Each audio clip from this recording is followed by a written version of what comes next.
filing of candidacy here in the Philippines. It is He's a election. politician. He's a politician. Okay. And I'm a senatorial candidate. Ayan, confirm. Si Francis Leo Marcos tatakbong senador. Maging busy siya ngayong October kasi filing of candidacy na po. At sa wakas, magkakaroon din tayo ng senador na wapo. Sana all. Sa wakas, magkakaroon din tayo ng senador na may ganyang pormahan sa Senado.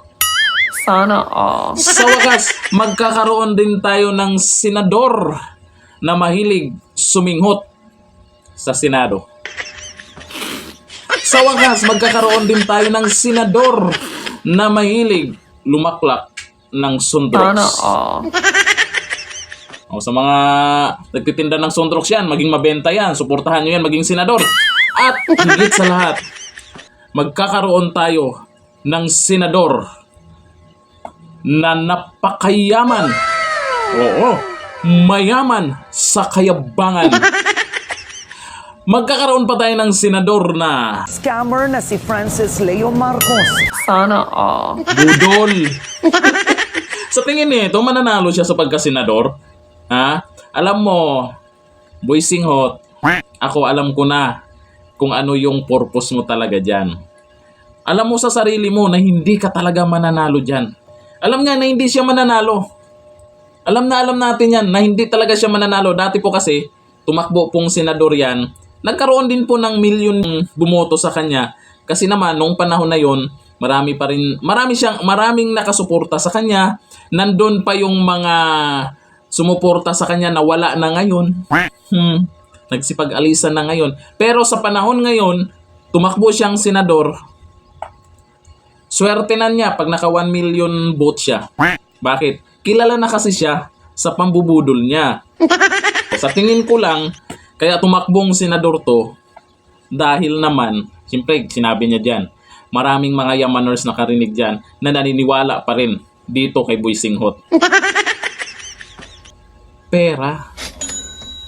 Pag sinabi niyang tatakbo siyang senador, kahit alam niyang hindi siya mananalo, pwedeng tumakbo talaga yan dahil sa pera. Paano nga ba nangyari po yung pera-pera pagdating sa politics o pagdating sa pagtakbo dyan?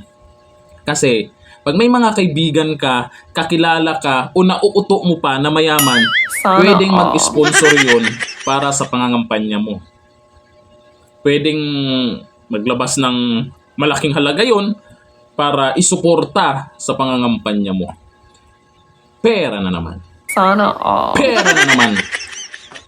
At least kahit pa paano, magkakaroon ng pag-asa tayo na meron tayong senador na ganyan. Meron tayong senador. Maging senador kaya to?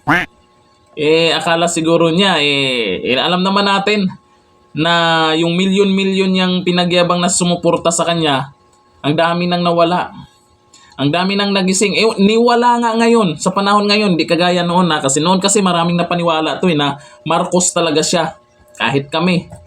At kahit yung mga sikat na personalidad, akala Marcos talaga kaya sinuportahan niya noon. Ngayon, hindi na siya pinapansin. Meron ba kayong kilalang sikat, artista, o kung sino mang sikat na sumuporta dito? Ala na. Pero ang tanong dito, bakit may napaniwala pa rin? Magaling magsalita. Magaling mambola. Magaling manguto. Pag alam niya na ikaw may pera, boss ka niya. Pero pag nakuhanan ka na niya, siya na yung boss mo. Sana all. Kaya sa darating na eleksyon, huwag kalimutan, Francis Leo Marcos, ibot-bot to sa Senado. Utot mo, Blue, mananalo ka ba? Ito, pag nanalong senador yan, magpakalbo ako. Tandaan niyo yan sa mga supporters niya. Pag nanalong senador, itong si Francis Leo Marcos, magpakalbo ako.